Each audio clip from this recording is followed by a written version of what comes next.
Hey everybody, I'm Tim here with Terrence Riley from Ag and Yorsa Leaf, and you're watching Cigars Daily.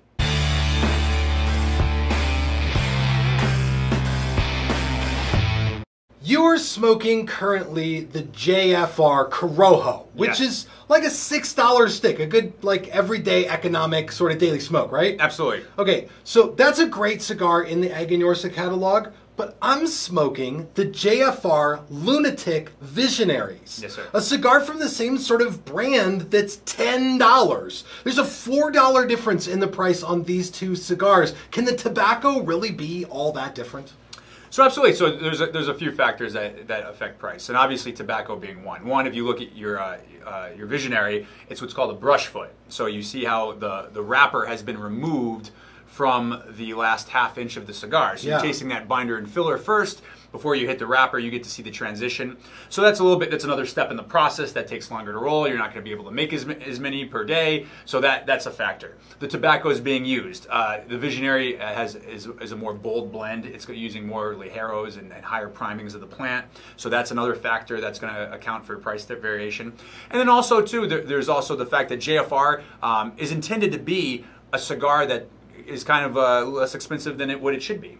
One, we're vertically integrated, so it saves some money there. Packaging is a little bit, staid and bare bones, so it's a 50 count box rather than a smaller count box, and it's very simple packaging. So those factors come into play as well. So you have the tobacco, you have the packaging. There's a whole bunch of things that affect the price. And let's break a few of these down because it really goes in depth on those things. I mean, right up front, you mentioned the what did you call it? Brush foot. Brush foot. Yeah. I don't want to use the wrong thing because there are some specific terms for that kind of foot. Yes. So the brush foot there, there's a lot of different construction elements that pop up in cigars that really affect the price that I'm not sure if it registers all the time if you're just looking at it on the shelf. So stuff like that brush foot or like a pigtail on a cigar, or if you had a barber pole, these are all things that would like add to the cost of getting the thing made. Yeah, certain ring gauges, certain sizes, the tobacco is used, how many wrappers are used, the type of wrappers. Some wrappers are more difficult, and so the more difficult the cigar is to make, and the more rare or expensive the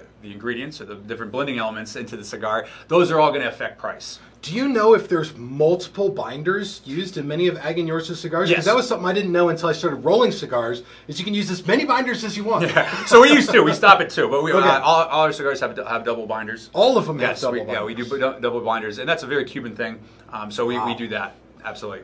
Do you use different leaves when you're doing 2 binders, or is it typically the same leaf doubled up? No, it's two different leaves. It adds like just an extra level. Yeah, so you're getting a little more complexity. You're adding another tobacco into the blend, so it's something that kind of sets us apart, we feel. Okay, you mentioned a little bit about construction, but you also talked about the actual tobacco, the actual quality of the tobacco that goes into it. And I think that's probably where people are really putting their minds. They're like, okay, what's the difference in the quality of the tobacco? Like, what makes a tobacco suitable for a $6 cigar, even less than that, maybe a $5 cigar, versus a $10 cigar? What goes into that, and how is that separated? So that's a great question. So part of as a price goes lower, you need more of the tobacco. So because otherwise it doesn't make sense. You have to make a certain amount of money to keep the power on. More quantity, exactly. So if you have you need quantity to make up for the fact that it's at a lower price point. So a cigar that is usually at a lower price point, there's more availability of that tobacco, so that they can produce it in a level that compensates for that lower price. As the tobacco gets more rare, as it gets something that's less available, that's going to raise the price because there's less of it. I have heard, I think I read this on your website, that of like such a small fraction of Ag and Yorsa's tobacco ends up being qualified to become an Ag and Yorsa cigar, because you guys sell a lot of your tobacco to other companies and everything like that, but you really hold back the best of the stuff for yourselves. Can you tell us about that? So what we do is so out of 17,000 bales we grow, the factory in total uses about 15% of that. Now. No, so we obviously get selection of what we want from that. Hell yeah, you do. But when you grow that much, there's a lot of great tobacco, and people are looking for different things. So, for instance, if one company is buying from us, they may be looking for Seco leaves because they're using it for something that needs Seco. Yeah. Another person may be looking for Visos. So it's also the taste of and the need of the different people that buy from us is that's all a factor too. So certainly we have a pick of the litter, but it's not like that we hold the good stuff for us and everybody gets what's left over, because we grow so much that there's a lot. But when you say 15% is what you're using, I mean, you certainly can hold back the best 15%, and all the other 85% that's left is still going to be some good stuff, I'm sure. Yeah, and again, it's also like people are looking for so that 15% is the entire factory. So that's for the different companies we make as well. Oh, yeah. And you know, if you look at the different brands we make for people, they all have different profiles, and some of them will love a certain tobacco, and others will be like, I don't like that tobacco. So it's also partly perception, but definitely it benefits us that we're able to kind of pick what we want to use, so that we're implementing the exact flavor and aroma that we want to not only develop but also keep consistent. Now, when it comes to sort of your economy, affordable cigars, everyday stuff like the $6 JFR that you're smoking versus a nicer $10 stick, I do enjoy seeing a change in refinement of the flavor. Like, there's certainly a very refined, very complete flavor profile with this that's not... It's better than what the JFR is, even though the JFR still has the sort of whole package there. But my question is, would the tobacco in a more expensive cigar go through any different of a process in terms of curing or fermenting or any of that kind of stuff? Or are you guys, is it during the selection process after fermenting where you're picking the grade of the tobacco? So it can be a lot of different things in terms of that. Like, for instance, we have a shade-grown Corojo Maduro wrapper that we use on some of our cigars. Something like that, there's very low yield on it. So that's and that requires a deeper fermentation process. So that obviously, you know, plays into the price. It's basically all the things you mentioned. They're like at every stage, anything that takes more time, because time is money, or reduces the amount available. That makes it, you know, more valuable, and you're going to get flavors sometimes because of that you're not going to get on a cigar that is produced on a higher volume, because there's just not much of it. So that particular flavor may only be from that tobacco, and if you don't have a lot of it, well, then it's only going to be in the few cigars that consist of it.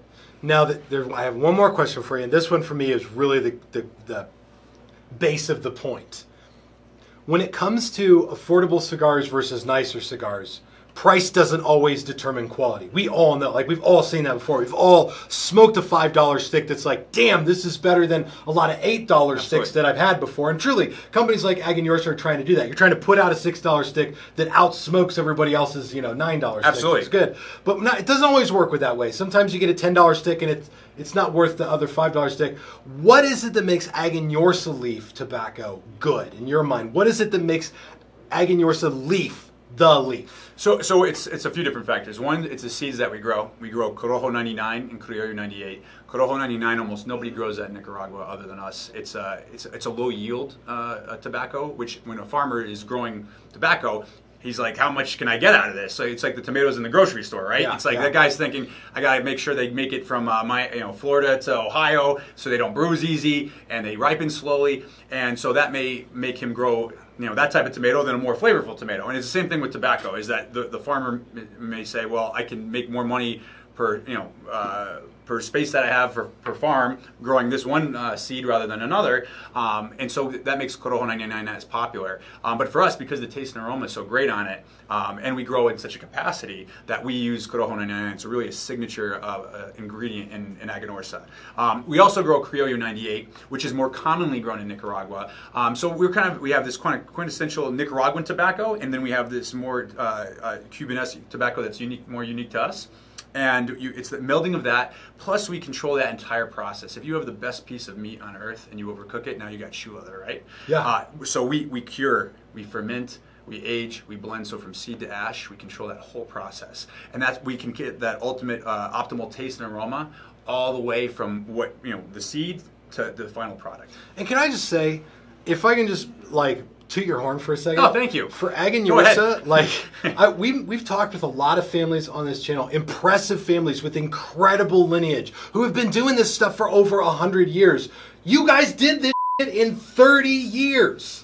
That's when it really kicked off for Aganorsa, right? Yeah, absolutely. So what's impressive about that is that because we started at that time, we went to to Cuba and hired retired Cuba tobacco executives and people that had been involved in Cuba tobacco for over 50 years. It wasn't like we went and grabbed, hey, Jose, well, you'll be our token Cuban. Right. It was guys that were highly involved in Cuba and were there during its heyday as well. Yeah. And we took them and we gave them the resources that they really don't have to the same degree in Cuba anymore, and gave them in Nicaragua. And so we were able to make up for all that time that so many people have these generations of history and experience by bringing in people that had that.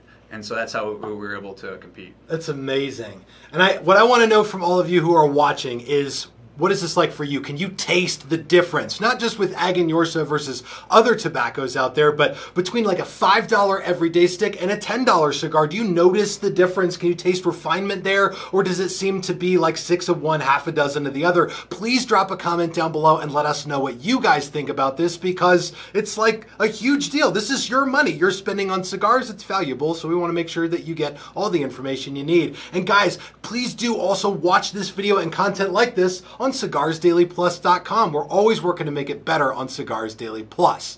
And thank you all so much for watching. This is Tim and Terrence signing off for Cigars Daily.